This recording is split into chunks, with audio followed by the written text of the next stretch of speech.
मोक्ष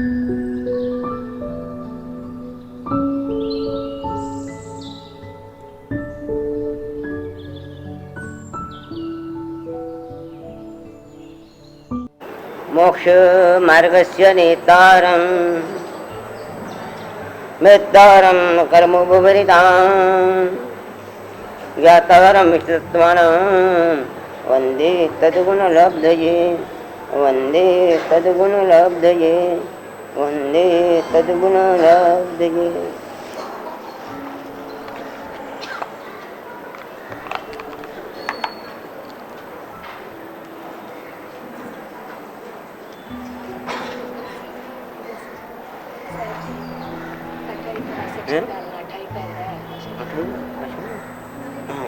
आज कौन सा पास का पसंद है? कौन सा पाँच एक सो लोगी मतलब पाँच पाँच आठ और सीधा वो सी नहीं है।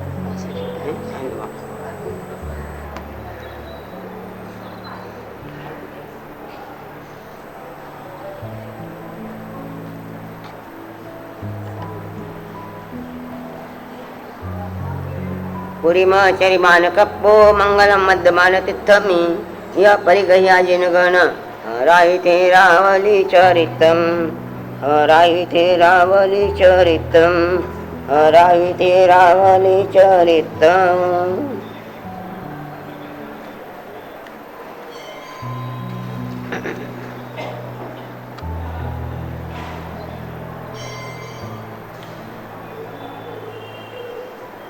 परवादी राजपुरुषन के अंतर्गत कल्पसूत्र की वाचना और कल्पसूत्र वाचना के चतुर्थ वाचना, तीन वाचना पूरी हुई, चौथी वाचना प्रारंभ हो रही है और चौथी वाचना में विशेषकर स्वप्नों को लेकर चर्चा है। कृष्णा महारानी ने मध्य रात्रि के समय जब परमात्मा का जीव हरनिगमेशी के द्वारा तृष्णा महारानी की कुक्षी में स्थापित किया गया, तो तृष्णा महारानी ने 14 महास्वप्न देखे और वे 14 महास्वप्न अपने लिए नहीं आने वाले जीव के हिसाब से देखे। वो ये नहीं समझे मैंने देखे हैं, ये आने वाले जीव के संबंधित में है स्वप्न। और उसको देखकर हर्षित हुई है, प्रसन्न हुई है और उठकर मध्य रात्रि का समय, तीर्थंकर का सेवन जब भी होता है मध्य रात्रि में ही होता है, कभी दिन में नहीं होता, कभी दोपहर में तो, कभी संध्या के समय नहीं होता। निश्चित मध्य रात्रि के समय ही तीर्थंकर का सेवन होता है। कोई भी तीर्थंकर और सेवन मध्य रात्रि में ही होता है। रात्रि के पहले और चौथे प्रहर में भी नहीं, मध्य रात्रि चाहिए। मध्य रात्रि में जीव आया है, एक महापुण्यशाली परम पुण्यशाली जीव आया है और जीव के पुण्य के प्रभाव से महारानी ने 14 महास्वप्न देखे हैं और महास्वप्न देखकर जागृत हुई और जागृत हुई। एक बात की बहुत बात हमारे में देखने को मिलती है, खुशी हम पचा नहीं सकते, दूसरे को कहे बिना रह नहीं सकते। हाँ, और खुशखुशी ऐसी है कि कहना भी चाहिए और खुशखुशी या पचाना भी चाहिए, दोनों तरह की खुशी है। खुशी हुई है और गर्भ में आने वाले जीव के पुण्य प्रभाव से हुई है। माँ स्वप्न देखे हैं, क्यों? उसको कैसे पता है कि ये गर्भ में जो जीव आया उसके हिसाब से, मेरे हिसाब से नहीं है। स्वप्नों को जो देखा है वो आकाश से उतरते हुए गर्भ में, मुंह में प्रवेश के गर्भ में जाते हुए देखा है, इसीलिए लगा कि पुण्यशाली जीव के हिसाब से स्वप्न आए हैं।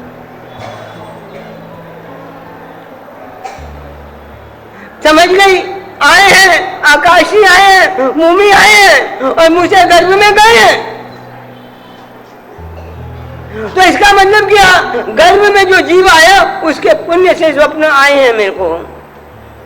तो गर्भ में जो जीव आया है उसके पुण्य से आए हैं, ठीक है। तो जो स्वप्न आए हैं उसकी जो खुशी है वो खुशी जीव के पिता को भी तो कहनी चाहिए, जीव के पिता में तो बतानी चाहिए। तो सबसे पहले उठती है और मध्य रात में, ये नहीं कि सुबह होगी तो सुबह मैं कह दूंगी, नहीं, मध्य रात्रि में जाती है, किस तरह से जाती है, किस तरह से चलती है और किस तरह से राजा सिद्धार्थ को जगाती है, कैसी वाणी बोलती है। और राजा सिद्धार्थ भी कुछ उससे कहते नहीं है। सबसे पहले क्या कहते हैं उसको, त्रिशला मालिनी को राजा सिद्धार्थ सबसे पहले क्या कहती है,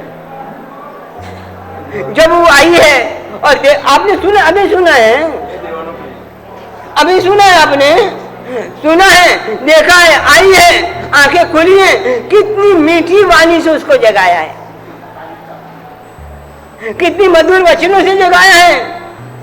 एक एक बात नोट करो, जगाना मधुर वचन क्या चीज है और कैसे जाग गए। और जागने के बाद मध्य रात्रि को महारानी को सामने देखकर कहते क्या, पहले ये नहीं कहती तू क्यों आई है, किस लिए आई है, नहीं, पहले क्या कहा उसको, बैठने के लिए कहा। देखो कितना विनय, कैसा व्यवहार,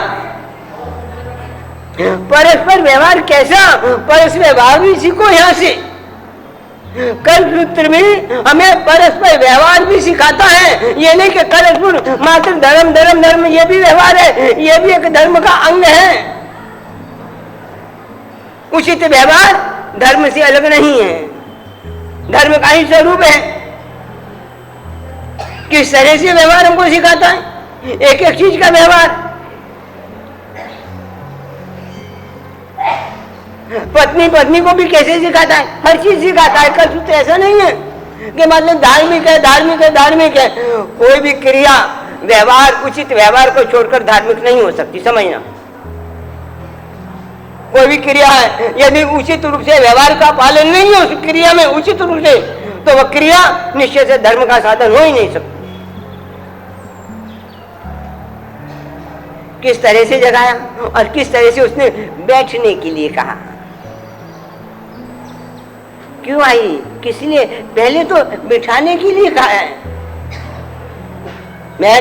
बैठने के बाद फिर उसने बताया, प्रेम से बताया, ऐसे ऐसे मैं स्वप्न देखे। राजा भी खुश हुआ, राजा भी खुश हुआ, राजा भी रात भर सो नहीं सका, वो भी नहीं सो सकी। और राजा प्लान बता गया इस स्वप्न का फल क्या होगा, फल क्या होगा, फल क्या होगा। और फल को जानने के लिए सुबह उठते ही उसने अपने सेवकों को कहा, जो वही अष्टांग निमित्त के ज्ञाता कौन कौन है जो स्वप्न का फल कह सकती है। 8 अंग होते हैं ज्योतिष के, उसमें अष्टांग निमित्त का ज्ञाता कहा जाता है। और उनको कहा कि भाई कौन कौन होती हैं, उनको निमंत्रण दे किया। ज्योतिषी गए और मिच्छा सेवक गए, निमंत्रण दिया और वो भी खुश हो गए कि अरे हमें निमंत्रण तो आया है, महाराजा के घर का निमंत्रण आया है, जरूर कुछ ना कुछ विशेष बात होगी जो महाराजा के घर से निमंत्रण आ जाए।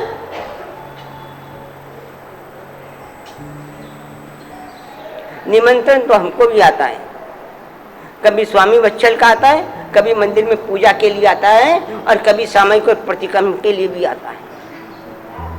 आता है कि नहीं आता? कभी शादी व्यवहार में जाने के लिए भी आता है, पिकनिक पार्टी में, कभी पूजा के लिए भी आता है, भक्ति के लिए भी आता है। आता है कि नहीं आता? बोलो कौन से निमंत्रण की खुशी ज्यादा?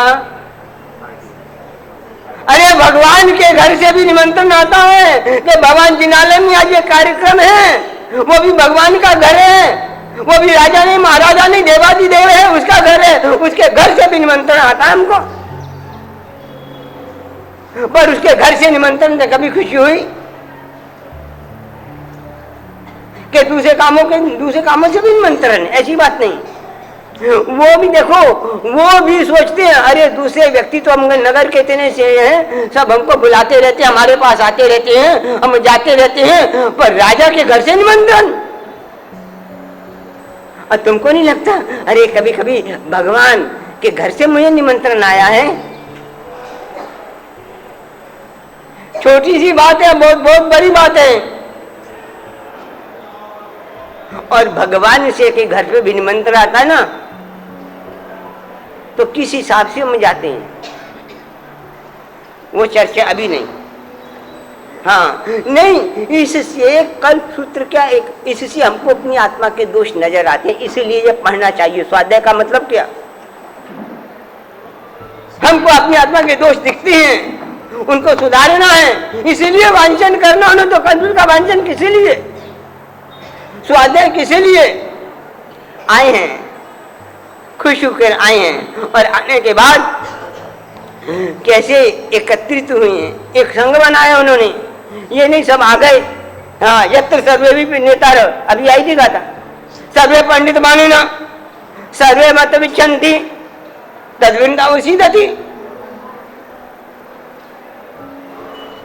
उन्होंने गांव के राजा के दरबार में आने से पहले गांव के बाहर को एक नायक बनाया, एक मुखिया बनाया, एक को आगे किया है। भाई क्यों किया, सीधे क्यों नहीं आए?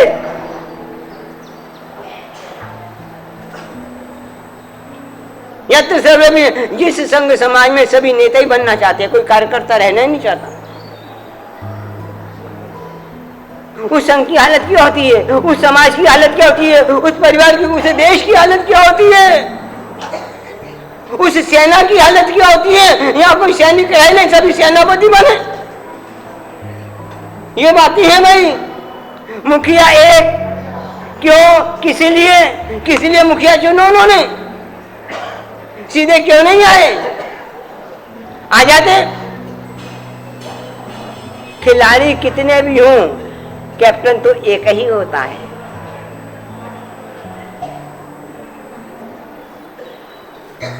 और कैप्टन के निर्देशन में सभी खिलाड़ी रहते हैं। सेनापति एक, सैनिक कितने, उसके निर्देशन का कैसे पालन करते, क्यों जरूरी है ये चीज, हमारे परिवार के लिए, समाज के लिए भी ये जरूरी है भाई। और सत्य कहता हूं, साधु साध्वियों के लिए भी जरूरी है। हर साधु साध्वी आज तक अपने आप को गच्छाधिपति मान रहा है, कोई किसी आज्ञा में रहना चाहता नहीं है। और ये बात यहां भी लागू होती है। कोई आपने को गच्छाधिपति से कम समझता, को मैं गच्छाधिपति बस, वही समाज, वही सब, कुछ भी हो, कोई भी हो, बात तो सभी जगह लागू एक ही होती है भाई।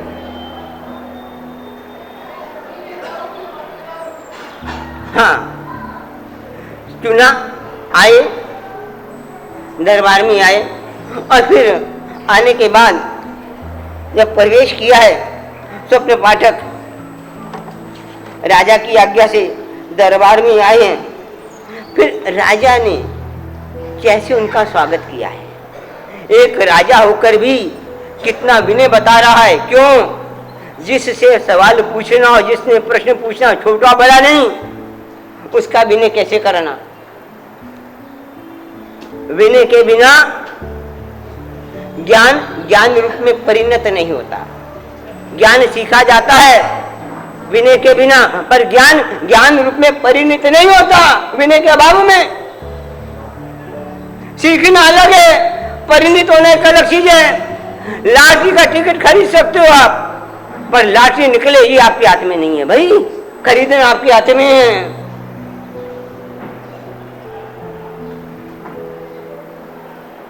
हाँ, राजा किस तरह से उनकी वंदना करता है, पूजा करता है, सत्कार करता है, सम्मान करता है।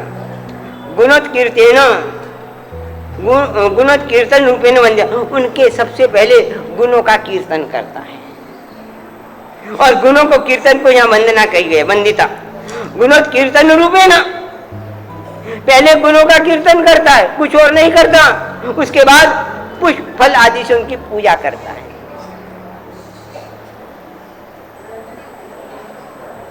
पूजा में और पुष्प और सत्कार करता है, फल आदि का दान देता है, वस्त्र आदि देता है, और खड़े होने के बाद अभ्युत्थान आदि उनका सम्मान करता है। इस तरह से सम्मान करता है राजा।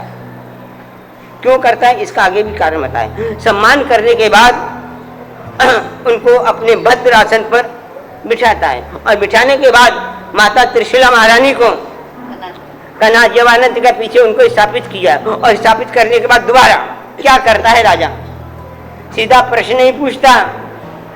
यहाँ है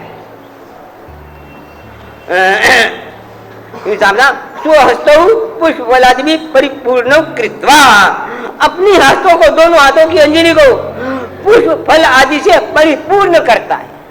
परिपूर्ण शब्द है, पूर्ण, परिपूर्ण, परिपूर्ण कृत्वा, करने के बाद एक राजा किसका अभिनय कर रहा है? वो प्रजा है, वो उसकी, वो उसके सेवक हैं। खड़ा बिठा, वो बिठाया और खुद कर रहा है। क्यों कर रहा है? रिक्त पानी न पश्येत राजनम देवतम गुरु निमित्तज्ञम विशेषण फलेन फलम आदिशेत। कभी खाली हाथ कहीं नहीं जाना चाहिए। जो खाली हाथ जाता है वो खाली हाथ ही आता है। मंदिर में भी हम बहुत बार खाली हाथ ही जाते हैं। खाली हाथ जाने वाला खाली हाथ ही आएगा, और कुछ जो कुछ लेके जाएगा वो लेकर ही आएगा। एक मनोवैज्ञानिक नियम है, रिक्त पानी न पश्येत, रिक्त पानी नहीं देखना। किसको? राजानम देवतम गुरुम निमित्तज्ञम विशेषेण। राजा के पास जाना हो, देवता के पास जाना हो, गुरु के पास जाना हो, और विशेष करके किसी निमित्तज्ञ के पास जाना हो, खाली हाथ नहीं जाना चाहिए। खाली हाथ जाने का विधान नहीं। क्यों? फलेन फलम आदिशित। आप किसी निमित्त के पास जाओ और वो आपको कह देगा, आपने कोई प्रश्न पूछा कि ये मेरा सवाल होगा नहीं, हल होगा कि नहीं होगा, क्या होगा क्या होगा, तो वो आपको कई बार कहता है जाओ बगीचे में से जाओ, ये फूलों का बगीचा है, एक फूल लेकर के आओ। और आप उसमें से जो भी इच्छा फूल लेकर आ गए, और फूल जो लेकर आए उसको देखकर आपका काम सफल होगा नहीं होगा, अड़चन आएगी नहीं आएगी, क्या होगा, सारा का सारा फल वो फूल के हिसाब से कह देता है। फलम आदिशेत, फल से फल की प्राप्ति होती है। इसीलिए पूजा में फल कैसा चढ़ाना चाहिए?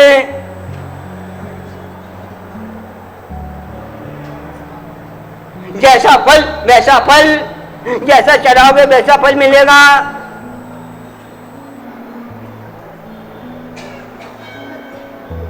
अपने घर मेहमान आए हो,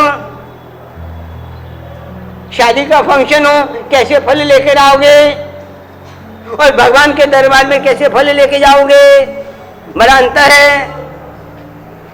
लिए इन्होंने है फलेन फलम आदिशेत, बहुत सुंदर बात कही है। अपने घर में फंक्शन है, शादी विवाह है, पार्टी है, चावल कैसे बनाओगे? मंदिर में कौन से चावल का साथिया करोगे? ये देखो, ये लिखा, कितना अंतर है। फिर वैसे ही फल मिलने वाला है, याचना कैसी भी कर लो। हाँ, चढ़ाया जाता है, निश्चित चढ़ाना चाहिए। हाँ, क्यों चढ़ाना चाहिए इसकी चर्चा अभी मैं करूंगा। नहीं, चढ़ाना ही चाहिए। हाँ, फिर स्वप्न पाठक को कहता है, हे देवानुप्रिय, आज मध्य रात्रि में अल्प निद्रा लेती हुई कृष्णा क्षत्रियानी ने 14 माह स्वप्न देखे, और स्वप्न देखकर वो जाग गई है। मैं जानना चाहता हूं कि कल्याणकारी फल देने वाले इस स्वप्न का फल क्या होगा। स्वप्न के फल के विषय में राजा को संदेह नहीं है। पहले तो ये देखो, वो कहता है स्वप्न का फल तो कल्याणकारी है ये, पर क्या कल्याणकारी है ये मैं जानना चाहता हूं।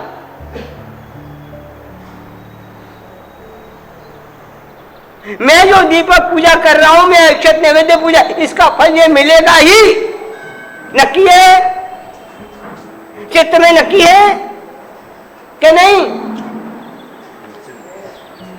कि यह फल पक्षाल अभिषेक करे तो जो फल होगा ही। मैं नैवेद्य चढ़ाऊं, इसका फल ये मेरे को मिलेगा ही, कि संदेह है। राजा को संदेह नहीं है, ये देखो हमको भी अपनी क्रिया के फल के प्रति संदेह है।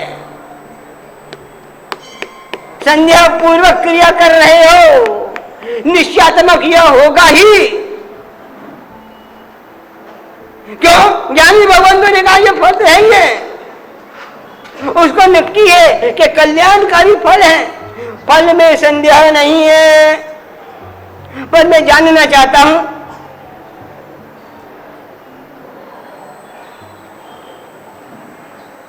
कल्याणकारी फलादि भविष्यति इस प्रकार कहता है। स्वप्न देखने के बाद कहा उसको ये बहुत ऊंची ऊंची चीजें हैं, हमको सामायिक हमने की, और सामायिक का जो फल कहा गया उसका संदेह है कि नहीं, हमको ये मिलेगा कि नहीं, यही फल होगा कि नहीं होगा, होगा कि नहीं होगा, होगा कि नहीं होगा, कि नहीं होगा। इस झूले में झूलते हुए हम क्रिया कर रहे हैं। सब पाप का नाश लो, पाप का नाश होगा कि नहीं होगा पता नहीं, पर गिन रहे हैं। एकदम अटल अधिक आस्था नहीं है कि होगा ही। ज्ञानी भगवंतों ने कहा है सब पाप का नाश होगा ही, सब पाप का नाशक है ही। उस हिसाब से हमारी श्रद्धा अटक नहीं, और यदि श्रद्धा उस हिसाब से अटल हो तो समझना मन में संकल्प नहीं आएंगे, आते हैं तो इसका मतलब ये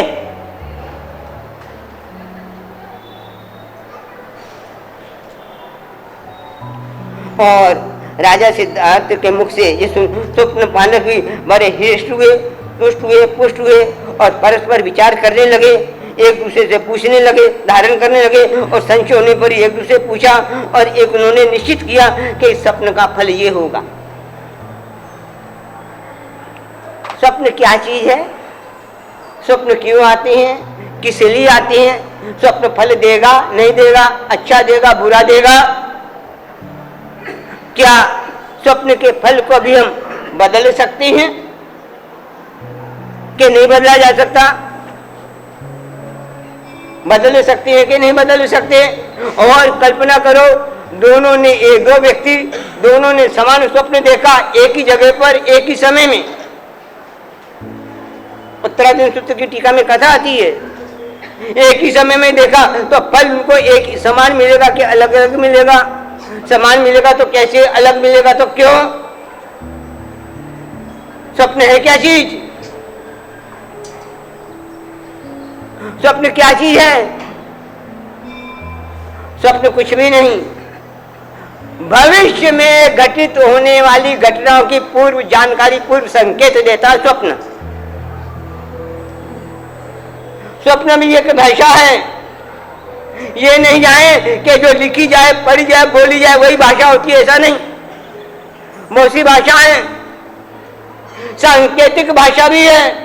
किसी ने रास्ता पूछा, ये रास्ता, मैं पूछा ये रास्ता किधर से कहाँ जाएगा, मैं उस गांव में जाना हूँ, 4 रास्ते, कौन सा रास्ता जाएगा, हम मुंह से बोलते नहीं, उंगली से इशारा कर देते।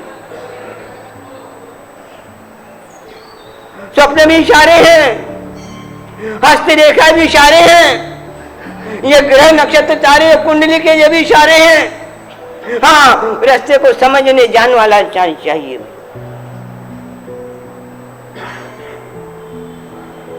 स्वप्न क्यों आते हैं, संकेत देती हैं, भविष्य में मंगल होगा, मंगल होगा, शुभ होगा, अशुभ होगा, पूरी जानकारी देती है। और है क्या,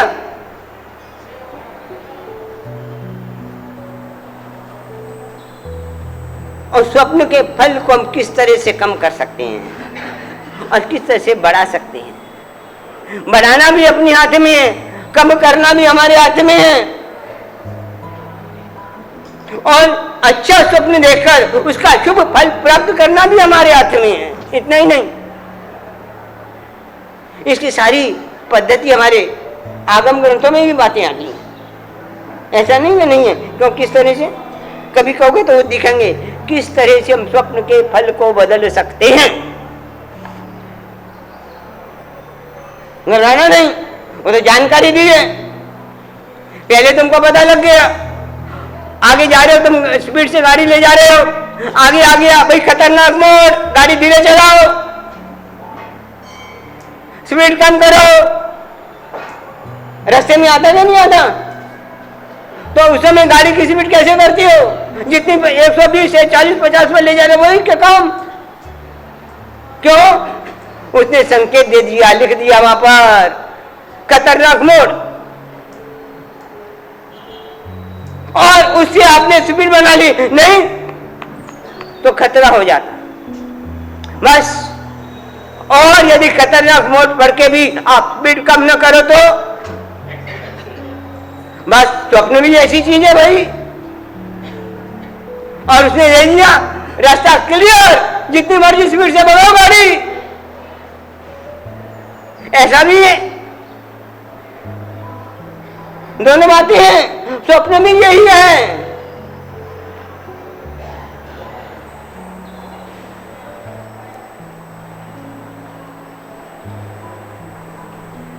और क्या है स्वप्न?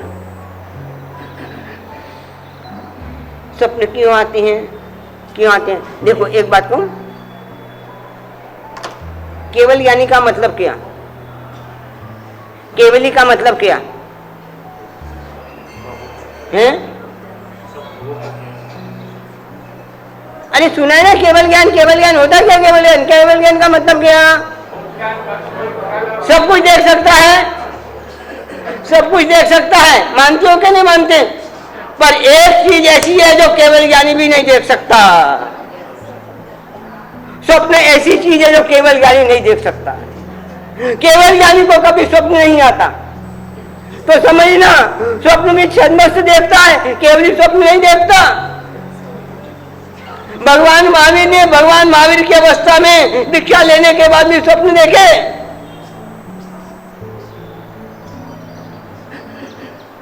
जब तक केवल ज्ञानी निवल महावीर ने भी स्वप्न देखा है, और स्वप्न जब देखा है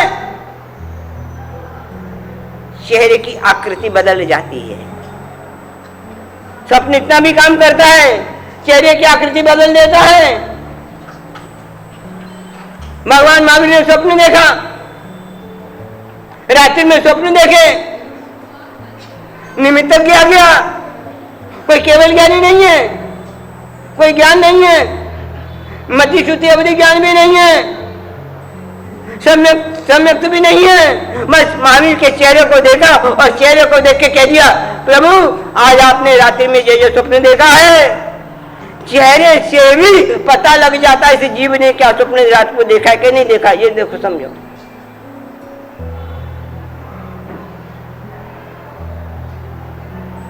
चेहरा किस तरह आकृति बदल देता है।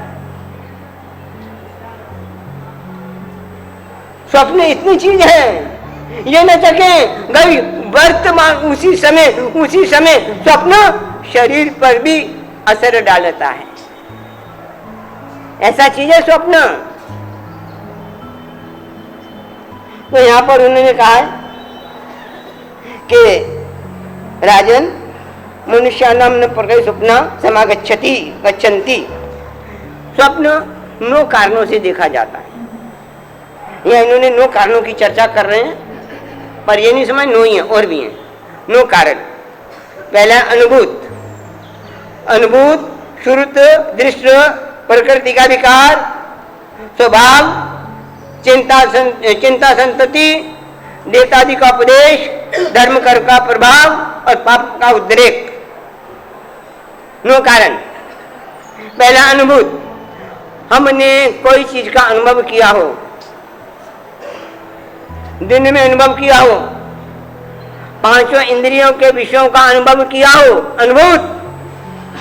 खाया हो, पिया हो, अनुभूत। जिस चीज का हमने अनुभव किया है वो चीज भी स्वप्न में दिखती है। दूसरा श्रुत, सुना हो, देखा है, अनुभव नहीं किया हो। कोई विदेश के विषय में, कोई नरक के विषय में, कोई स्वर्ग के विषय में, कोई दूसरे सुना हो, कोई कहानियां सुनी हो, पढ़ी हो, अनुभव नहीं है। शुद्ध। तीसरा दृष्ट, देखा हो। अनुभव करना और देखने में अंतर है, सुनने में अंतर है। अनुभूत, श्रुत, दृष्ट, कितने हो गए? चौथा प्रकृति का विकार। प्रकृति का विकार, शरीर में 3 धातु हैं, वात, पित्त और कफ, तीनों में विकार पैदा होने से भी स्वप्न आते हैं। हाँ, और उस स्वप्न से पता लग जाता है कि ये वात के कारण आया है, पित्त के कारण है, कि कफ के कारण आया है। और यदि धातुओं को समतोल किया जाए तो उसे देखकर जानकार होगा, वो धातुओं को समतोल कर लेगा ताकि शरीर में व्याधि पैदा ना हो।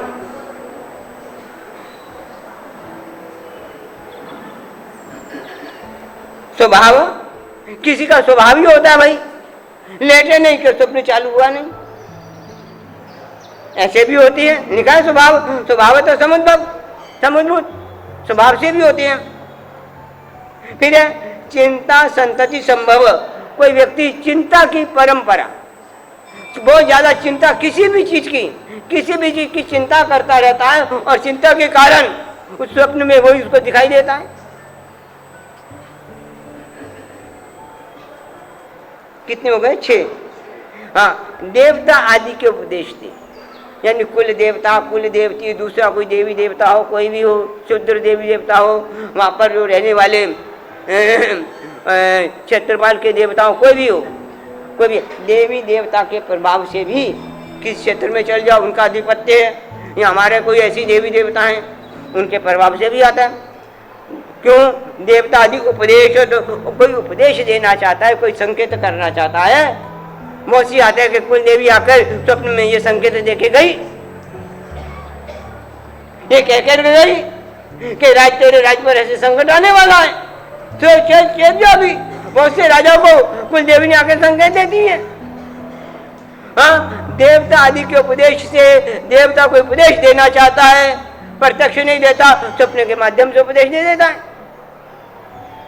धर्म कर्म के प्रभाव से और पुण्य पाप पुण्य के प्रभाव से भी स्वप्न आते हैं। धर्म करते धर्म के प्रभाव से, और फिर है पापोद्रेक, पाप का कर जाए, पापोद्रेक के कारण भी क्या आते हैं? स्वप्न आते हैं। स्वप्न आने का कारण यह भी है पापोद्रेक। तो कहती हैं कि ये प्राय करके ये 9 कारण स्वप्न आने के हैं, और इसमें से भी पहले के जो 6 कारण हैं, 6 कारणों से शुभ या अशुभ स्वप्न देखा गया हो वो निरर्थक समझना चाहिए।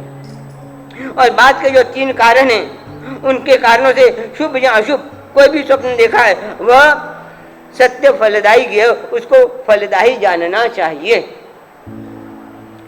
स्वप्न का फल कब? तो यहाँ के रात्रि के प्रथम पहर में स्वप्न देखा हो तो उसका फल 12 महीनों में मिलता है, और रात्रि के द्वितीय पहर में स्वप्न देखा हो तो 6 महीने में, तीसरे पहर में स्वप्न देखा हो तो 3 महीने में, और रात्रि के अंतिम पहर यानी चतुर्थ पहर में स्वप्न देखा हो तो उसका फल 1 महीने में, और रात्रि में लगभग 2 घड़ी बाकी हैं उस समय स्वप्न देखा हो तो 10 दिन में फल मिलता है। और अब इधर सूर्य हो उदय हो रहा है और इधर स्वप्न देख रहे हो तो उसका फल तुरंत मिलता है।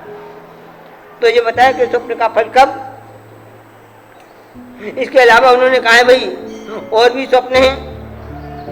एक किसी को ऊपरी स्वप्न आते रहते हैं, एक स्वप्न पूरा नहीं हुआ, दूसरा पूरा जीता, जिसको माला स्वप्न कहते हैं। स्वप्नों की भी एक माला चलती रहती है, और दिन में देखे हुए स्वप्न और चिंता व्याधि से व्याकुल उत्पन्न स्वप्न, मल मूत्र आदि की पीड़ा से स्वप्न कोई भी दे वह सारे निरर्थक होते हैं।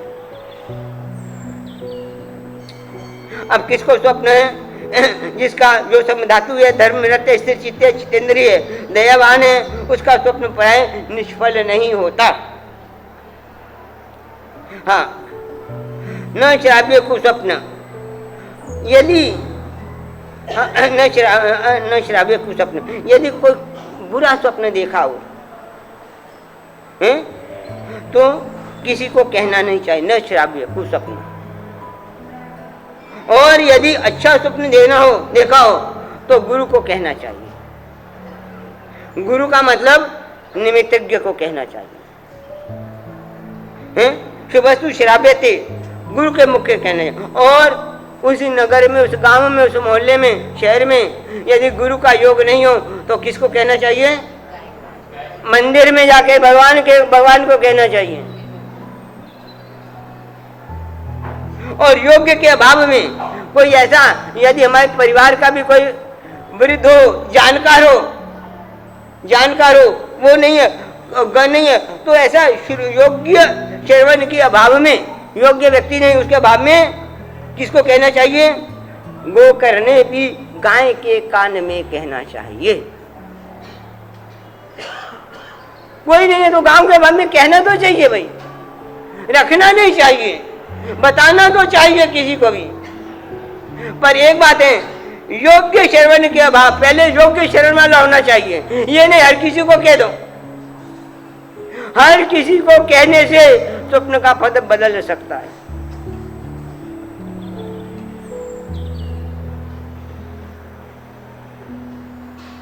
एक बच्ची थी, स्वप्न देखा उसने,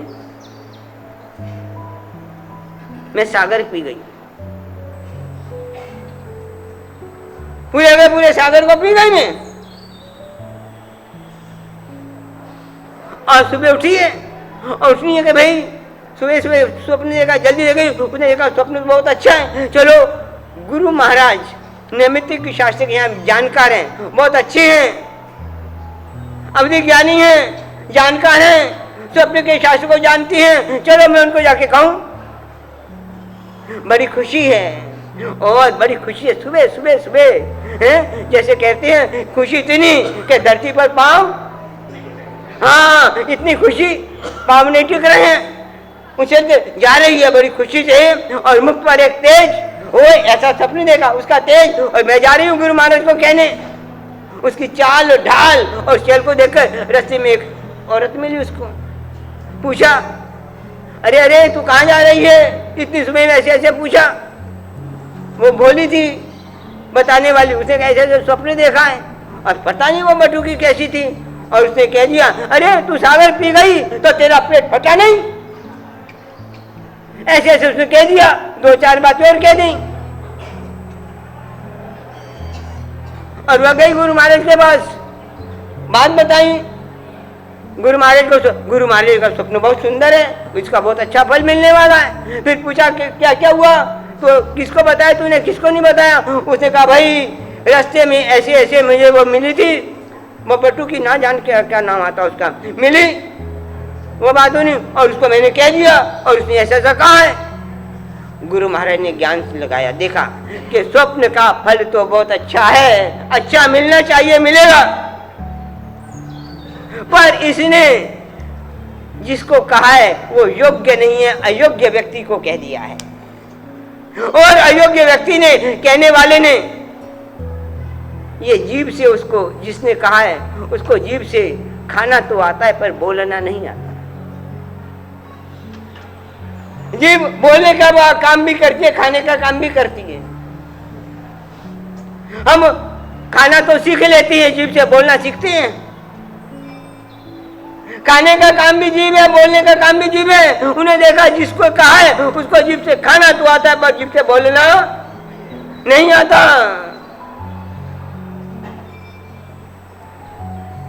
उसने ऐसा अपशकुन कर दिया है, बीच में ऐसा खड़ा कर दिया है कि भाई क्यों, पहले स्वप्न उसको कह दिया। ये समझो योग्य के अभाव में कहना नहीं किसी को। आपके पास कितना खजाना है, उसमें ताले के ऊपर चाबी, फिर ताला, फिर चाबी, फिर ताला, फिर चाबी, फिर ताला, फिर चाबी, कैसे किसी को थोड़ी हो कोई ये बताते हो। बैंक के लॉकर में क्या बताते थोड़ी हो किसी को कोई। कहाँ कोई आपका योग्य कोई हो, किसी को सलाह लेनी हो, कोई सी हो, वकील हो, कोई हो, उससे सलाह लेती हो भाई, उसको तो थोड़ा बताना ही पड़ता है ना भाई, ये काला सफेद किया हुआ है, इसका रास्ता बता, और उसको नहीं बताओगे तो रास्ता कैसे बताएगा वो।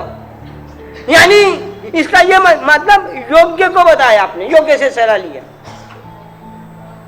यहाँ अपेक्षा भी देखो, हम योग्य, वो हमको तुमको बचा सकता है कि काला सफेद, सफेद को काला कैसे करना, काले को सफेद कैसे करना, कैसे जीएसटी बचाना, और बचाए तो कैसे बचना,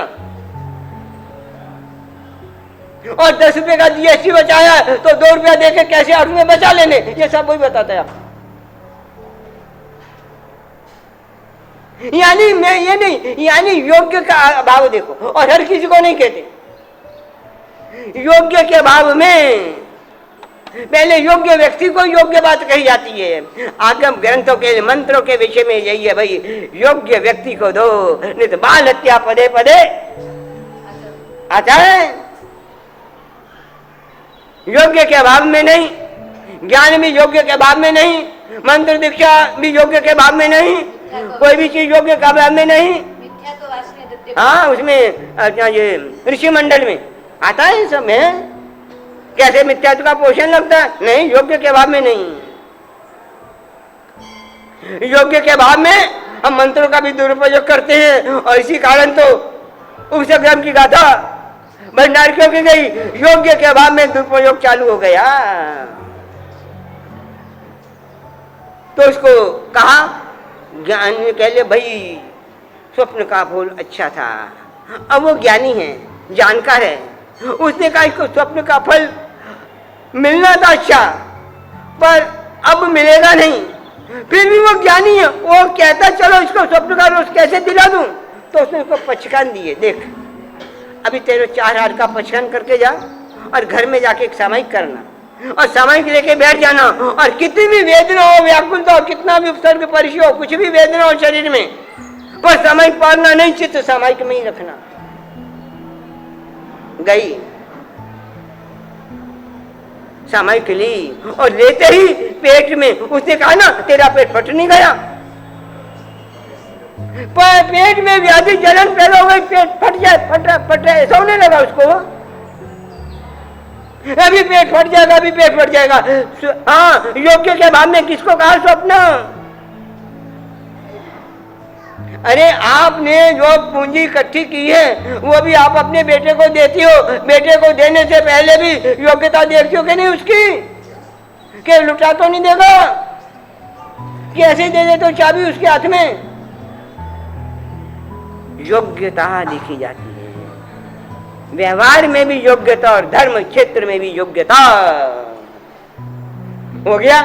क्यों? स्वप्न का फल इतना अच्छा था, पर उसने किसको कह दिया, और कहने वाली औरत के कैसी उसने जली कट्टी सुना दी उसको, तो स्वप्न का फल बदल गया। देखो ये तो गुरु भगवंत का योग हो गया।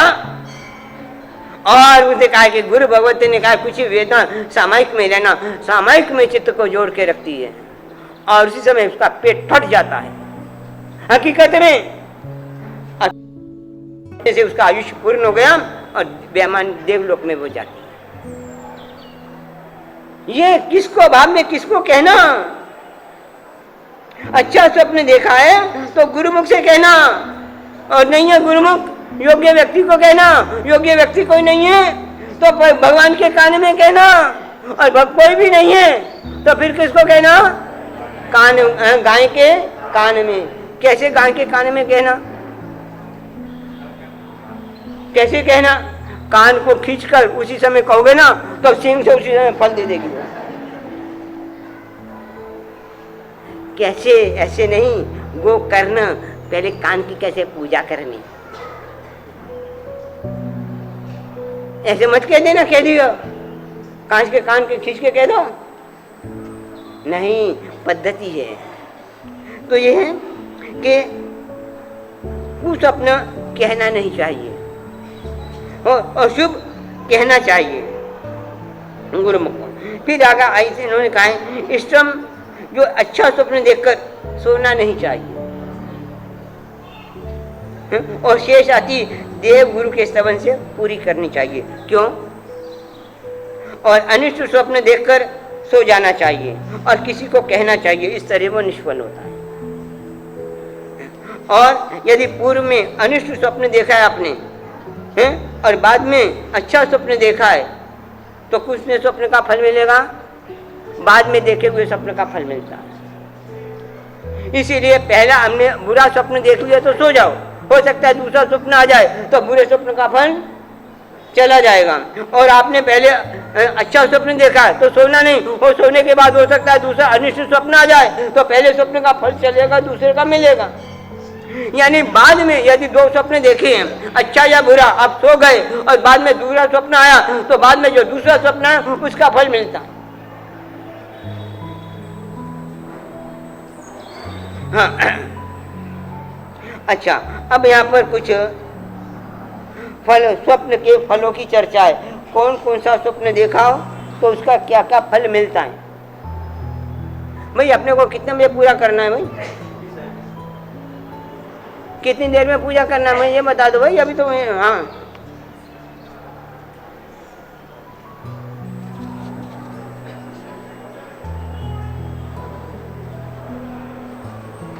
कितनी देर में पूरा करना है? नहीं नहीं, मैं तो शाम को 4 भी बजा दूंगा, आप चिंता मत करो। आप 4 बजे आप उसकी चिंता में, मैं चिंता मत करो। मैं तो 4 ही बजा दूंगा, स्वयं बच्चे नहीं हो जाएगा, आपका चराबे भी हो जाएंगे, उसके बाद होगा। आप बताओ कितने बजे? मेरा तो एक इतनी चीजें एक एक शब्द को लेकर बोलता रहूंगा मैं, मेरा क्या है? तो अभी कितने बजे हैं? भाई आपके कितने ज्यादा हैं ये मैं नहीं पूछ रहा, कम या ज्यादा नहीं पूछा, मैं टाइम पूछ रहा हूँ। नहीं मेरे को नहीं, यार चढ़ावे तुमको बोलने हैं, मेरे को योग लगे तो फिर चढ़ावे सारे उड़ जाएंगे। हाँ चलो थोड़ी देर में पूरा कर दी। यहाँ पर अब थोड़ी सी बातें स्वप्न को लेकर के हैं कि कौन सा स्वप्न देखने से उसका क्या फल मिलता है। बहुत सी बातें हैं, 2-4 बातें हैं, मैं कह देता हूँ भाई।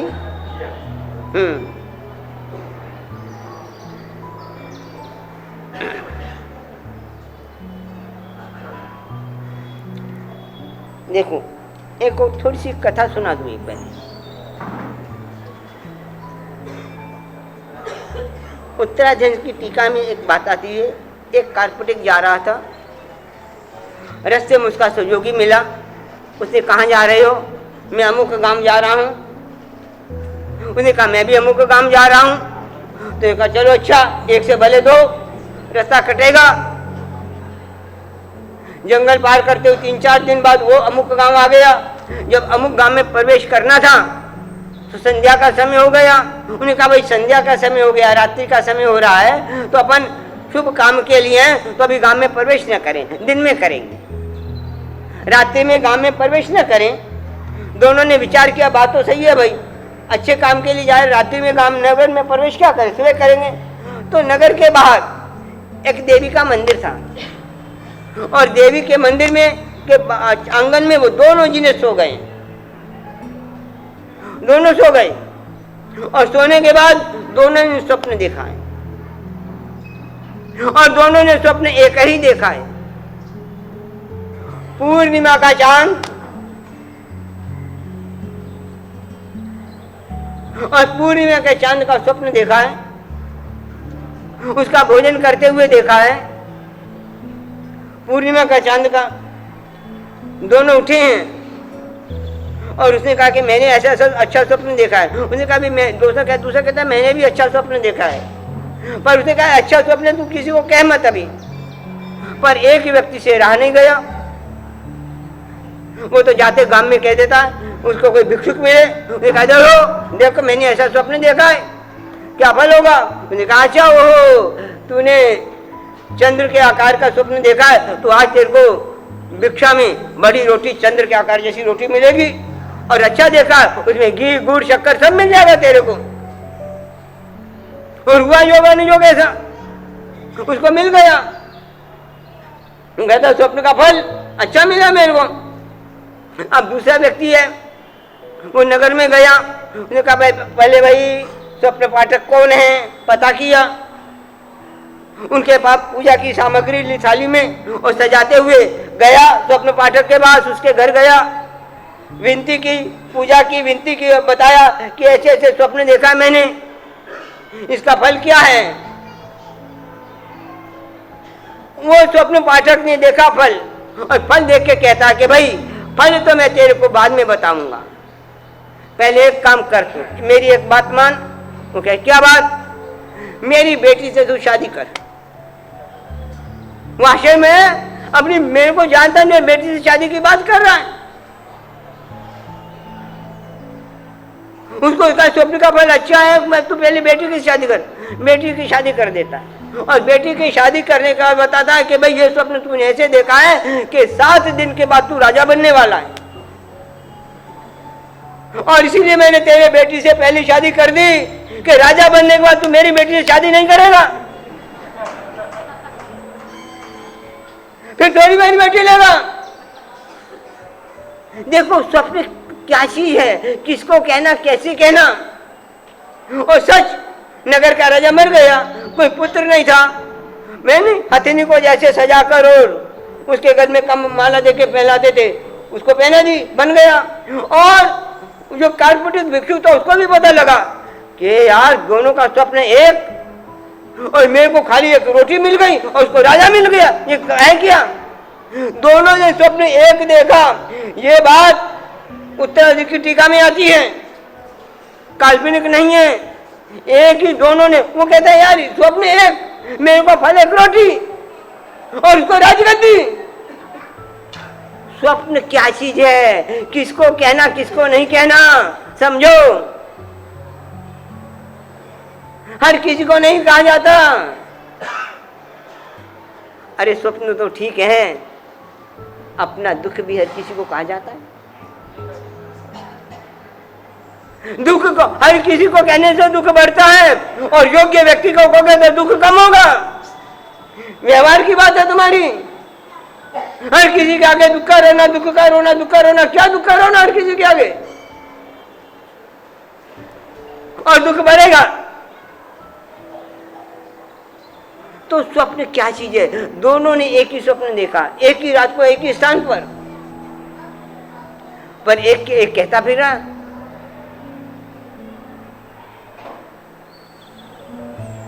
इसका मतलब समझते हो क्या है?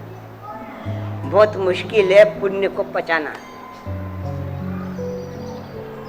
पुण्य के फल को पचाना मुश्किल है। पाप के फल को फिर भी जीव पचा लेता है, नहीं पचा पाता पुण्य का फल।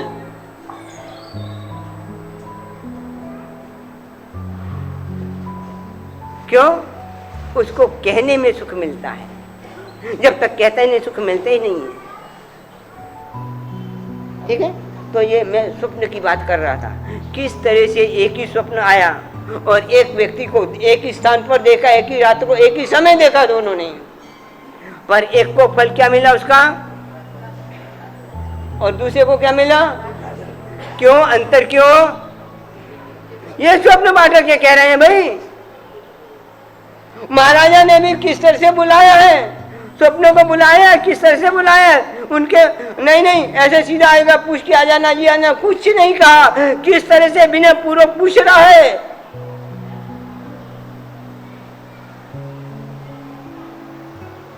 खाना बनाना एक अलग चीज है, खाने बनाने की कला एक अलग है, और खाना खाने की कला एक अलग है।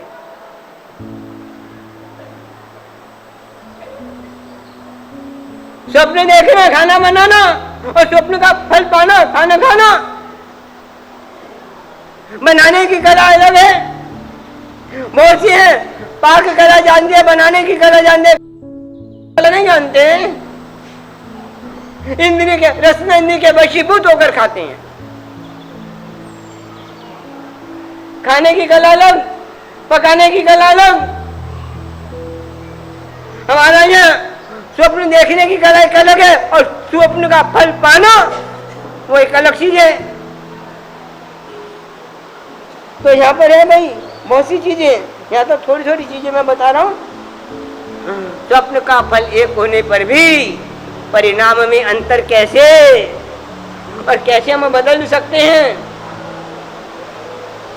आता है हमारे यहाँ। यदि कोई स्वप्न देखा हो तो उसके लिए आमिल तब किया जाता है, चिंतामणि पार्षद भवन की माला गिनी जाती है, किस तरह से बुरे स्वप्न को कम करना। बुरे स्वप्न के फल को भी हम कम कर सकते हैं, समझना, और अच्छे फल के स्वप्न को भी हम बढ़ा सकते हैं। दोनों हमारे हाथ में है। बुरे स्वप्न के फल को कम करना। भरत चक्रवर्ती कैसा बुरा स्वप्न देखा था और कैसे किया, कैसे उसका फल का नाश किया भरत चक्रवर्ती ने। बुरे स्वप्न के फल को कम करना भी हमारे हाथ में है और अच्छे स्वप्न के फल को बढ़ाना भी हमारे हाथ में है। ये पद्धति आती है हमेशा। हाँ,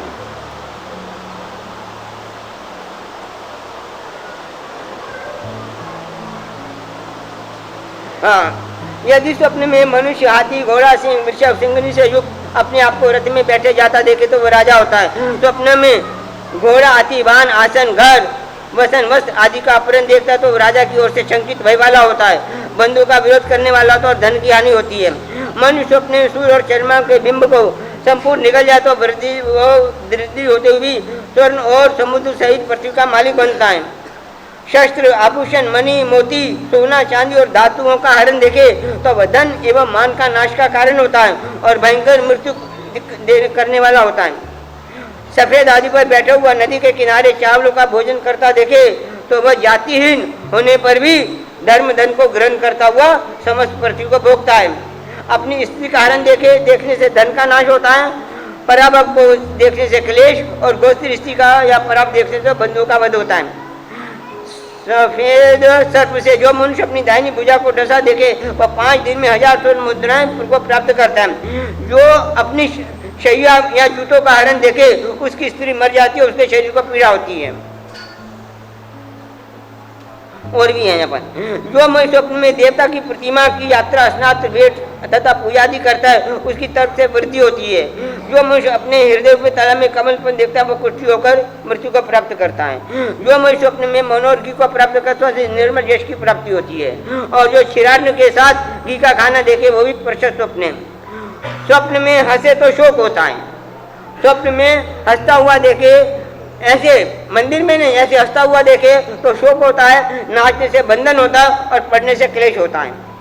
गाय, घोड़ा, राजा, हाथी और देव के अतिरिक्त सभी काले रंग के स्वप्न खराब समझने चाहिए। रंगों के हिसाब से स्वप्न का फलादेश,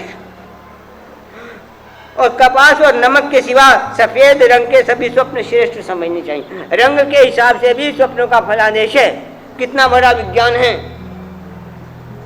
जो स्वप्न शुभ या शुभ अपने लिए देखा गया हो उसका शुभाशुभ फल अपने लिए, और जो दूसरों के लिए देखा होगा उसका शुभाशुभ फल दूसरे के लिए होता है।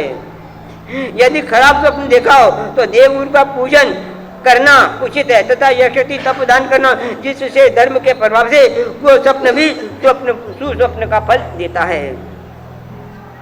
इस तरह से कहने के बाद वो स्वप्न पाठक अष्टांग निमित्त के ज्ञाता कहते हैं महाराजा को, हे देवानुप्रिय, हे राज सिद्धार्थ राजन, हमारे स्वप्न शास्त्र में 72 प्रकार के स्वप्न कहे गए हैं, जिसमें 42 प्रकार के स्वप्न साधारण हैं और 30 महाउत्तम स्वप्न कहे गए हैं। और उसमें से भी अरियंत की माता अथवा चक्र की माता, यानी अरियंत का जीव जो गर्भ में आए, या तीर्थंकर या चक्रवर्ती का जीव यदि गर्भ में आने पर इन 30 महास्वप्न में से ऐसे 14 महास्वप्न देखती है। तीर्थंकर का जीव भी आता है 14 महास्वप्न, और चक्रवर्ती का जीव भी आता है तो अभी 14 महास्वप्न। पर इतना अंतर रहता है कि भाई यदि साफ स्पष्ट स्वप्न देखे हैं तो तीर्थंकर का जीव है, अस्पष्ट देखे हैं तो चक्र का जीव। और यदि 14 स्वप्न 2 बार देखे हैं, यदि 14 स्वप्न 2 बार देखे हैं तो जीव आया है वो तीर्थंकर की बनेगा और चक्रवर्ती भी बनेगा। वासुदेव की माता वासुदेव के घर में आने पर इन 14 स्वप्न में से 7 स्वप्न देखती है। बलदेव की माता बलदेव के घर में आने पर इन 14 महास्वप्न केवल 4 स्वप्न देखती है। मांडलिक की माता मांडलिक के घर में आने पर इन 14 महास्वप्न केवल 1 स्वप्न देखती हैं। इसलिए हे देवानुप्रिय, क्षत्रियानी त्रिशिला ने ये 14 प्रसिद्ध महास्वप्न देखे हैं। ये देवानुप्रिय, इससे आपको अर्थ का लाभ होगा, भोग का लाभ होगा, पुत्र का लाभ होगा, सुख का लाभ होगा, राज्य का लाभ होगा। इस तरह देवानुप्रिय क्षत्रियानी त्रिशिला नव मास पूर्ण होने पर 7.5 रात्रि दिन मृत्यु आपके कुल में ध्वज के समान, दीपक के समान, मुकुट के समान, पर्वत के समान, तिलक के समान, कुल की कीर्ति करने वाला, कुल का निर्वाह करने वाला, कुल में सूर्य के समान, कुल का आधार रूप, कुल का यश करने वाला, कुल में वृक्ष के समान, कुल की परंपरा को बढ़ाने वाला, सुकोमल हाथ पैर की तालियों वाला, परिपूर्ण पंचेंद्रिय शरीर वाला। इस तरह से वो कहते हैं कि ऐसे ऐसे वो ऐसा पुत्र होगा जो धर्म चक्रवर्ती होगा। आप 14 महास्वप्न का एक एक अर्थ में वो फल बताते हैं। 14 महास्वप्न देखे हैं। पहले कौन सा देखा है?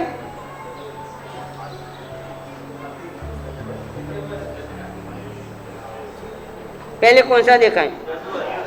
गजवर। आदिनाथ जी की माता ने पहले कौन सा देखा था? हैं? हैं? महावीर स्वामी जी की त्रिशला महारानी ने पहले कौन सा देखा था? हैं? सिंह देखा था। आदिनाथ जी की माता ने पहले वृषभ देखा था और महावीर स्वामी जी की माता ने पहले सिंह देखा था। पर यहाँ जिस तरह से और सभी तीर्थंकर की माता देखती है उस हिसाब से क्रम है। पहले गजवर नहीं है, गजवर तो सब देखते हैं, पर महावीर स्वामी जी की माता ने ये नहीं देखा पहले। तो गजवर, और गजवर 4 दांत वाला। हाथी देखा है, रेवात हाथी देखा है, वो भी 4 दांत वाला। 4 दांत वाला यानी देखने का मतलब जो जीव आया है वो 4 प्रकार के धर्म का कथन करेगा। दान, शील, तप और भाव। हाँ,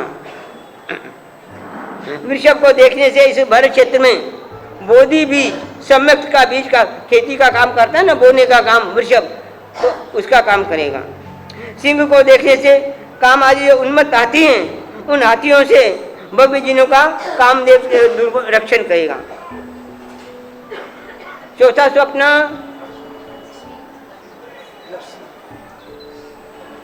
चौथा स्वप्न कौन सा? कौन सी? लक्ष्मी का फल क्या है? 14 स्वप्न देखा ना, तो लक्ष्मी का फल क्या है? नहीं, बहुत अंतर है। वार्षिक दानम दत्वा तीर्थम कर लक्ष्मी भोग्यस्ते। 2 बातें कही हैं उन्होंने लक्ष्मी के विषय में। वार्षिक दानम दत्वा शब्द है यहाँ पर, वार्षिक दानम दत्वा तीर्थंकर लक्ष्मी मोक्षते। क्या मतलब? समझो, जो देता नहीं है उसको मिलता नहीं है, मिलता उसी के जो देता है। वार्षिक दानम दत्वा, पहले वार्षिक दान दो। तीर्थंकर को भी लक्ष्मी, तीर्थंकर पद की लक्ष्मी मिलती है ऐसे नहीं, पहले वो वार्षिक दानम दत्वा दान देता है, लक्ष्मी का दान देते लक्ष्मी को प्राप्त करता है। माला देखने से 3 भवनों को मस्तक में धारण करने वाला, चंद्रमा देखने से सूर्य, ध्वज, कलश, पद्म सरोवर, समुद्र, देव, विमान, नाशी, निर्धूम, अग्नि, ये 14 स्वप्न देखे। और 14 स्वप्न का एक एक स्वप्न का यहाँ फल है। ऐसे 14 स्वप्न को संयुक्त रूप से उन्होंने फल कहा है। 14 राजलोकात्मक लोक के अग्रभाग में रहने वाला होगा। इसलिए देवान प्रिय क्षत्रियानी श्रीला ने अत्यंत उदार और मंगल कारक स्वप्न देखे हैं।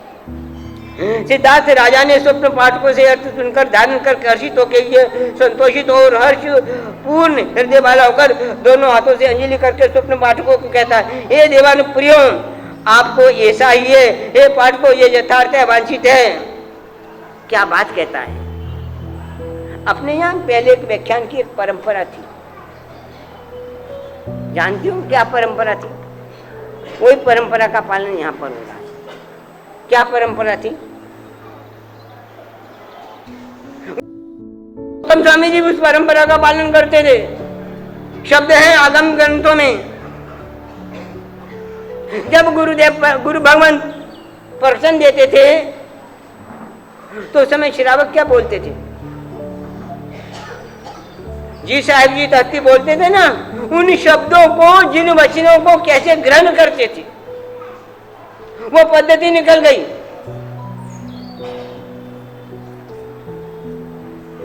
बहुत बड़ा नुकसान हो गया। जिन वचन बोले गुरुदेव ने और हम ग्रहण कैसे करेंगे? सुनने वाला कैसे ग्रहण करेगा जिन वचनों को, जिन वाणी को, अगम ग्रंथों को? हम बोलते थे जी साहब जी ताहती ये परंपरा थी एक, और ये परंपरा का निर्माण सिद्धार्थ राजा कर रहा है। परमात्मा जब भी कहते थे, गौतम स्वामी ने प्रश्न भगवान ने तो एक बात, सीएम बनते सीएम बनते सीएम बनते, बार बार शब्द है वहां पर, कितनी बार सीएम हाथ जोड़ के कैसे विनय पर गौतम कहता था सीएम बनते सीएम बनते सीएम बनते। जिन वाणी को ग्रहण करने के लिए, उस वचन को ग्रहण करने के लिए वो ऊपर से ना निकल जाए, इधर से उधर से ना निकल जाए, अंदर जाए।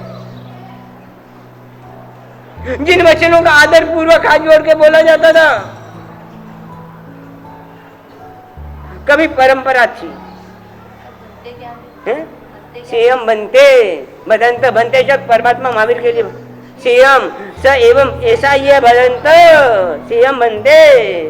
हाँ आता है, भगवान महावीर के विषय में आते हैं, ऐसी बातें आती हैं और यही बातें यहाँ पर आ रही हैं। किस तरह से वो देखो स्वप्न पाठक ने फल वाला कुछ कहा हो, क्या आपने उसी भाव से ग्रहण किया है उसके फल को? यदि उस भाव से ग्रहण नहीं किया तो फल में अंतर आ जाएगा, समझो।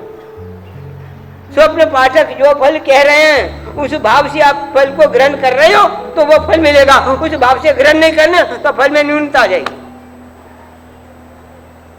जिन वाणी को भगवान जिस भाव से कह रहे उसी भाव से ग्रहण कर रहे तो वाणी अंतर में आएगी, और आप उस भाव से ग्रहण नहीं कर रहे तो जिन वचन उसी रूप में परिणित नहीं होगा। और जितने जितने उसने कहे शब्द, किस तरह से ये इस आचार का एक मर्यादा का पालन कर रहा है। कौन? सिद्धार्थ महाराजा कैसे कह रहे हैं? हाँ यह यथार्थ है, वांछित है, पाठ को तुम्हारे मुख से निकलते ही क्या बात करते हैं, तुम्हारे मुख से निकलते ही मैंने वचनों को ग्रहण कर लिया है। कितनी ऊंची बात कही है, तुम्हारे मुख से निकलते ही। जब तुम इसका फल कह रहे थे, तुम्हारे मुख से निकलते इन वचनों को मैंने ग्रहण कर लिया है। जिन वचन भगवान के मुख से निकलते ही ग्रहण हो जाएं, सुन रहे हो, सुनना अलग और ग्रहण करना अलग। सुनने में रह गया, ग्रहण कहाँ हुआ?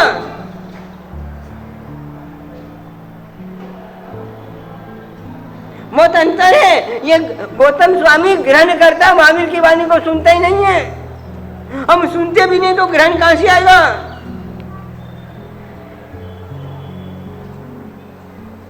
यहाँ ग्रहण की शब्द है, सुनना अलग और ग्रहण करना कैसे भाई? भगवान की वाणी को कैसे ग्रहण करोगे? जिन वचनों को कैसे ग्रहण करोगे?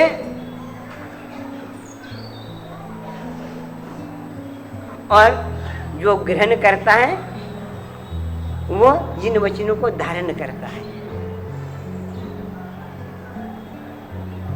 ग्राह्यम धार्यम वाच्यम, किस तरह से उन्होंने दिया है। उमा स्वाति जी ने तत्वार्थ सूत्र की संबंध कारिका में जिन वचनों के लिए क्या किया है? ग्राह्यम धार्यम वाच्यम, धारण करना है, सुनना नहीं है। सुनने से अलग ऊंचे की स्थिति। ग्राह्यम ग्रहण करो, धार्यम धारण करो, वाच्यम फिर उसी का वांछन करो, बताओ। ये देखो क्या है सुंदर, तुम्हारे भगवान किसी के भी मुख से जिन वचन सुनते ही कैसे ग्रहण कर लो, ये पद्धति बताइए इन्होंने। एक एक शब्द कितना कीमती है। हमने इतनी वार्ता जिन वचन सुने, ग्रहण नहीं किए, और ग्रहण नहीं किए तो धारण भी नहीं आए हमारे जीवन।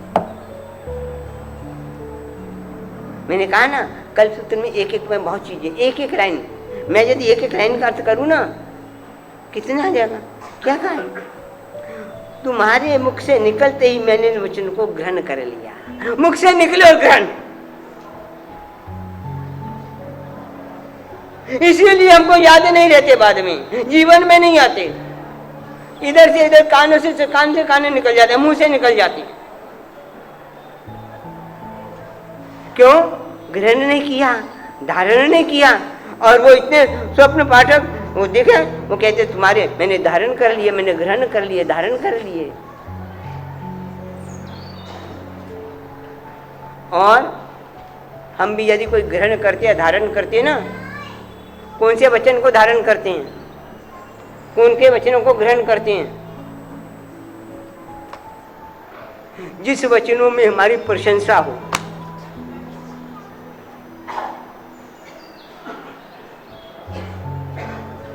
हमको जिन वचन मीठे लगते हैं कि अपनी प्रशंसा मीठी लगती है, अपने प्रशंसा के वचन मीठे लगते हैं। जिन वचन मीठे लगते हैं कि प्रशंसा के वचन मीठे लगते हैं, जो मीठे लगेंगे उसी को ग्रहण करोगे, उसी को धारण करोगे। और प्रशंसा भले झूठी क्यों ना अच्छी लगती है, पता है ये नहीं है फिर भी अच्छा लगता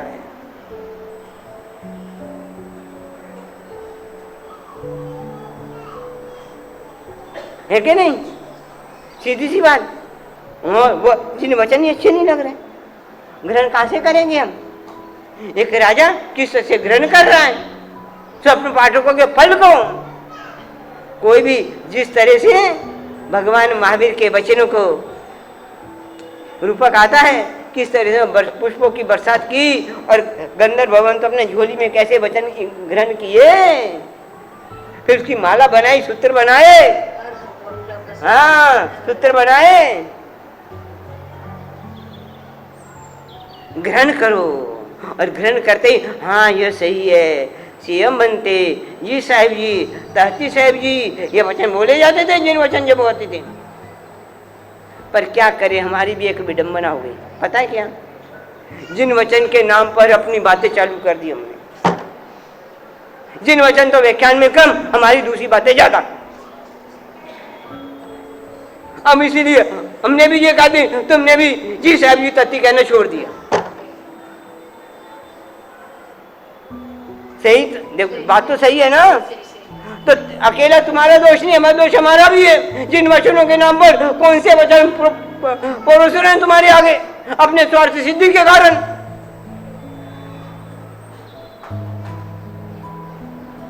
है कि नहीं? तो मैं अकेला तुमको दोष नहीं दे रहा, चिदानंद भी दोषी उतना है जितने तुम दोषी, उतना चिदानंद दोषी, जितना चिदानंद दोषी तुम दोषी। तुम भी दोषी, मैं भी दोषी, मैं भी दोषी, तुम भी दोषी। बस जिन वचनों से लेना देना नहीं। जिन वचनों के नाम पर अपने क्या सुनाते जा रहे हैं, क्या बोलते जा रहे हैं, क्या करते जा रहे हैं। और ये जिन वचनों की भाव आशातना है, इससे दुर्लभ बोधि नहीं बनेगा तो और क्या होगा? ये दुर्लभ बोधि बनने का लक्षण नहीं है तो और क्या है? सुनाने वाला भी सुनने वाला भी, दोनों, तुम भी और मैं भी। हाँ, किस तरह से ये अर्थ सच्चा है। यह वांछित होने से मैंने बारंबार, क्या शब्द है, यह वांछित होने से मैंने बारंबार अंगीकार किया है। एक एक शब्द देखो महाराज सिद्धार्थ के मुख से जो निकला हुआ है, बारंबार अंगीकार किया है। यह अर्थ सच्चा है, जिस पर आप कहते हैं वैसे ही है। कैसे मैंने उस अर्थ को धारण किया है और किस तरह से फिर उनकी पूजा करता है। पहले तो नहीं है, कितना प्रतिदान देता है, भव तक उनका चले, कितना किसी भी 7 पीढ़ियों तक चले, ऐसा प्रतिदान देके उनको रवाना करता है। पहले भी लिया, पहले भी दिया, बाद में भी दिया, किस भी, और प्रश्न पूछने से पहले भी दिया, 3 बार किया। बुलाया तब किया, प्रश्न पूछने थे तब किया, और विदाई के समय भी किया। किस तरह से विदा किया। और फिर कृष्णा महारानी यहाँ बैठी थी, महाराजा वहाँ पर आते हैं और कृष्णा महारानी को सारी की सारी बातें जैसे उसने कही थी स्वप्न पाठकों ने वैसे ही कहते हैं। और तू ऐसे, और इसलिए तू लोक का नायक और धर्म ऐसा 4 गति विनाशक चक्रवर्ती तेरा पुत्र होगा। त्रिशलाचार्य भी इसको सुनकर देखो क्या शब्द है, क्षत्रियानी त्रिशिला भी अर्थ तो सुनकर धारण करती है, शब्द दिया है, सुनना और धारण करना, सुनकर धारण करती है और हर्षित तो कहती है। हाथ जोड़कर अंजलि होकर, हाथ जोड़कर अंजलि पूर्वक उन अर्थ को धारण करती है। क्या क्या शब्द है यार, एक एक शब्द देखो, आखिर कल्प सूत्र है, एक एक शब्द है देखो। फिर उठती चलती है और अपने महल में आ जाती है। अब यहाँ पर प्रभु के अतुल प्रभाव का वर्णन किया गया। जब से परमात्मा महावीर का जीव गर्भ में आया उस समय से धन की आज्ञा में रहने वाले, त्रियंग लोक में बसने वाले त्रियंग जन्म देवता वैश्रम यानी कुबेर इंद्र की आज्ञा से अतुल धन लाकर राजकुल में भरने लगे। अतुल धन लाकर राजकुल में भरने लगे। वो कहाँ से लाते हैं, क्या लाते हैं, किस तरह से लाते हैं, किस प्रकार का लाते हैं, ये सब हम यहाँ पर चर्चा है कि किस तरह से लाते हैं, कहाँ से लाते हैं, किस तरह से लाते हैं, कहाँ से लाते हैं, ये सभी चर्चा है। कैसा अनाज, कैसा धन, क्या, कहाँ से हीरा, कहाँ से स्वर्ण, है नी, वर्धमान हर तरह से वरदान, उसकी बहुत सी चर्चा है। कौन सा धन कहाँ से लाया, कोई हरण करके नहीं, कोई चोरी करके नहीं लाते, कहाँ से ला रहे हैं। भगवान महावीर के गर्भ में आने पर इतनी जो धन की वृष्टि होने वाली, वृद्धि होने वाली, बढ़ने लगा। आखिर इंद्र की आज्ञा से कुबेर लेके आते हैं, जिनमें देव ला गया, पर कहाँ से ला रहे हैं, कोई चुरा कर ला रहे हैं, कहाँ से ला रहे हैं। सेना में वृद्धि, हर तरह से वृद्धि वृद्धि वृद्धि होने लगी, सबकी चर्चा है यहाँ पर। यानी और इस तरह प्रीति सत्कार से भी सिद्धार्थ का राजकुल बढ़ता गया, बढ़ता गया, बढ़ता गया। भगवान महावीर प्रभु के माता पिता के मन में इस प्रकार ये विचार किया, अध्यवसाय पैदा हुआ। जब से ये पुत्र कुक्षी में आया है, गर्भ में गर्भ रूप में उत्पन्न हुआ है, तब से लेकर चांदी से, सोने से, धन धान्य से तथा पूर्वक प्रीति सत्कार आदि से अत्यंत वृद्धि को प्राप्त हो रहे हैं। इसलिए जब हमारे इस बालक का जन्म होगा तब उसका नाम इस धनादि वृद्धि के अनुरूप गुण निष्पन्न नाम वर्धमान रखेंगे। यहाँ पर शब्द दिया है वर्तमान नाम का, गुण निष्पन्न नाम। समझो, नाम दो तरह के होते हैं, एक गुण निष्पन्न और एक ऐच्छिक। 24 के 24 तीर्थंकरों के नाम ऐच्छिक नहीं होते, गुण निष्पन्न नाम होते हैं। गुणों के साथ नाम का योग होता है, नाम कुछ और गुण हो नहीं हो, ऐसा नहीं। इसीलिए गुण के अनुरूप नाम, नाम के अनुरूप गुण नहीं, गुण के अनुरूप नाम, उसको कहता है गुण निष्पन्न नाम। तीर्थंकरों के नाम गुण निष्पन्न नाम होते हैं। जो नाम उनके लिए रखा जा रहा है वो गुण उनकी आत्मा में उस समय है, इसीलिए गुण निष्पन्न नाम दिया। गुण निष्पन्न नाम, ऐच्छिक नाम नहीं, स्वैच्छिक नाम नहीं। अब यहाँ पर प्रभु की मातृभक्ति और मोह के नाटक का वो प्रसंग आप जानते हैं। परमात्मा ने अपने ज्ञान से देखा कि मेरे हिलने डुलने से कैसे माँ को कष्ट होता है, मैं कष्ट को पीड़ा न दूं। हलन चलन स्तंभित हो गए और स्तंभित होने से माँ की स्थिति कैसी हुई। 11 बजे गए ना, हाँ नहीं कोई बात मैं कर लूँगा। हाँ, माँ की स्थिति कैसी हो गई, पूरा का पूरा वर्णन। एक माँ और गर्भहरण चलन न हो, तीर्थंकर की बात छोड़ो, सामान्य माता भी राजकुल की नहीं, झोंपड़ी वाले रहने वाली भी माता हो, माता तो आखिर माता ही होती है, उसकी कोई तुलना नहीं है, चाहे वो पशु पंछी की क्यों ना हो। माँ तो माँ ही होती है भाई,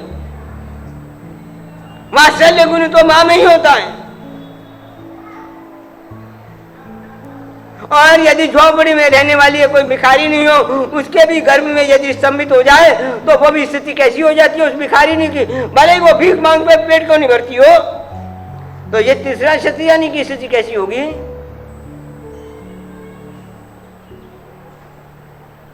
हाँ, मेरे को गर्भ में क्षति हो गई है, किस तरह संकल्प कर लिया कि कल करती है, ओहो, शंका पैदा हो गई, आशंका हो गई, क्या मेरा गर्भ किसी देवादि ने हरण कर लिया है, या मेरा गर्भ मर गया है, या च्युत हो गया, या गल गया है, क्योंकि पहले तो वो हिलता डुलता था और अब तो बिल्कुल हिलता डुलता नहीं है।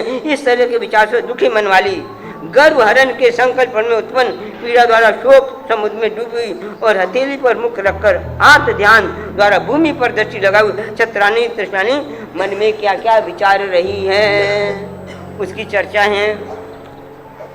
मन में कैसा कैसा विचार कर रही है उसकी चर्चा है कि यदि सचमुच ही मेरे गर्भ को क्षति पहुंची हो तो पुण्य रहित जीवों में मैं मुख्य हूँ। चलो ये अपन छोड़ देते हैं, वही बहुत है, छोड़ देते, आगे चलते हैं। राजा का सिंहासन कैसे हो गया, हाँ, फिर उससे पूछती है भाई तेरे गर्भ को कल्याण है दिख, तो उस समय फिर और बाहर की स्थिति देखकर उस समय क्या क्या सोची है, कितना कितना सोची है, ना जाने क्या क्या बातें करते हैं अपन। और उस समय राजा की स्थिति कैसी हो गई, मनोतिया कैसे मान रहे हैं। और जब इस पर भगवान महावीर ने जब देखा कि बाहर की स्थिति ऐसी है तो उस समय अपने एक देश से उसको हिलाया, संकेत हिलाया कि मैं भी जीवित हूँ। और उस समय भगवान महावीर क्या सोचते हैं। और यहाँ पे मानवता की भक्ति के विषय में भी एक श्लोक है, वो भी छोड़ रहा हूँ। उस समय परमात्मा विचार करते हैं कि भाई जब तक ये माता पिता जीवित रहेंगे मैं संयम को स्वीकार नहीं करूँगा और बहुत सी बातें। और इस तरह से सुखपूर्वक दिन जाते हुए त्रिशला क्षत्रियारी को एक धोला उत्पन्न हुआ। धोला जानते हो क्या होता है, क्या होता है? धोला है विशेष इच्छा, विशेष गर्भ के प्रभाव से होने वाली इच्छा। इसीलिए संस्कृत में धोले के लिए एक शब्द आता है, जानते हो, द्विहृद। वहां द्विहृद कहा गया, दो हृदय वाली, एक माता का खुद का हृदय, एक जो जीव आया उसका भी हृदय। द्विहृद शब्द का प्रयोग आता है वहां पर। और उसको एक विशेष धोला पैदा होता है। और धोला भी जिस किसी को भी आता है पूरे के पूरे जीव का वर्णन उसमें आ जाता है। यह जीव मेरे लिए कैसा रहेगा, दुनिया के लिए का पिता के लिए कैसा रहेगा। जो धोला आया है, अरे जिस जीव का भी जन्म ही नहीं हुआ है, किस क्षण जन्म होगा, क्या अंग प्रत्यंग होंगे, क्या उसकी जन्म कुंडली बनेगी, क्या होगा क्या नहीं होगा, क्या रेखा होंगी, सब बाहर की बात की बातें। जो गर्भ में है अभी उसका भविष्य भी धोले से पता लग जाता है।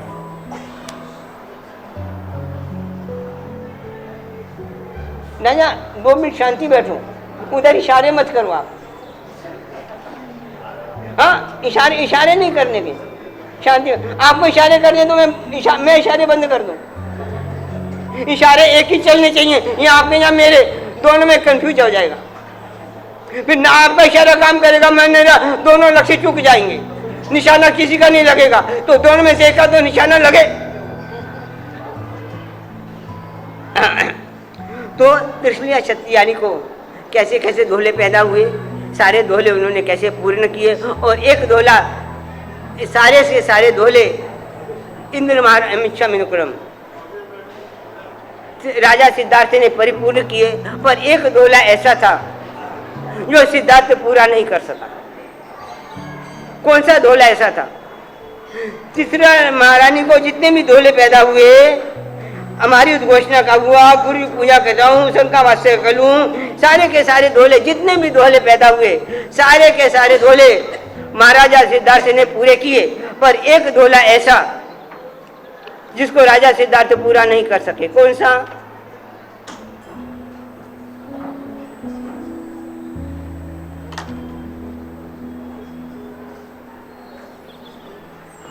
कौन सा? चलो कोई बात नहीं, सोचने के लिए समय बहुत है। अभी चरावों की बात करें, तब तक आप भी सोचो, मैं भी सोचूं, आप भी सोचो, मैं भी सोचूं। आप मेरे को बताना, मैं आपको बताऊंगा। और क्या बात है? तो अभी अपन, क्योंकि 11 बज गए, सब जन आ गए, तो उसके बाद आगे का, अरे माते बहुत चीजें छोड़ दी मैंने, इतनी जितना बोला उससे ज्यादा तो मैं कह रहा छोड़ चुका मैं। एक एक शब्द देखो, मानी ढोला क्या चीज है, किस तरह से पैदा होता है, किस तरह पैदा होता है, और उसको पूरा न किया जाए तो क्या नुकसान होता है। ऐसी बात नहीं है, ढोला बहुत ऊंची चीज है, तीर्थंकर की माता को पैदा होता है, ऐसा नहीं, ऐसा नहीं। पापी से पापी जीव आता है तब भी ढोला पैदा होता है, और पुण्यशाली तब भी ढोला पैदा होता है। रावण ने को जब गर्भ में आया था ना, तो कैसा ढोला पैदा हुआ था, वो अपना दर्पण मुंह दर्पण में नहीं देखती थी, तलवार में देखती थी। किस तरह यार, क्या ढोला चीज, क्यों आया है, किस लिए आया है, कौन जब गर्भ में आया था कैसा ढोला पैदा हुआ, पति का मांस खाने का। ऐसा थोड़ी है, हर चीज को समझने का है, हर चीज को समझने का। इसमें इतनी चीजें हैं, मैं तो कहता मैंने अभी 2 पन्ने की चीजें बोली है, बाकी सब अपन छोड़ दिए, पूरे किए। पर सबसे बड़ी बात सीखने ऐसी, जिन वचनों को कैसे सुनना, कैसे धारण करना, धारण करना एक अलग चीज है। सीएम बनते के बिना धारण नहीं होता। गौतम स्वामी जो हमारा बोलता है सीएम बनते, वो बड़ा मजा आता है उस समय जब पढ़ते हैं, क्या बोलता है गौतम स्वामी। चलो भाई, अब बाकी बातें इंद्राणी के कुंडल पहनने का ढोला पैदा हुआ। मैं इंद्राणी के कुंडल पहनूं तो किस तरह इंद्र आता है और किस तरह ढोला पूरा करता है, उसकी बात है। और ये बहुत सी बातें हैं। नहीं नहीं, ऐसा नहीं, ये तो ठीक है, वो इसने जो आर्तदान किया तो उसके पीछे भी कौन सा कर्म था क्षत्रियानी का, ये भी चर्चा है।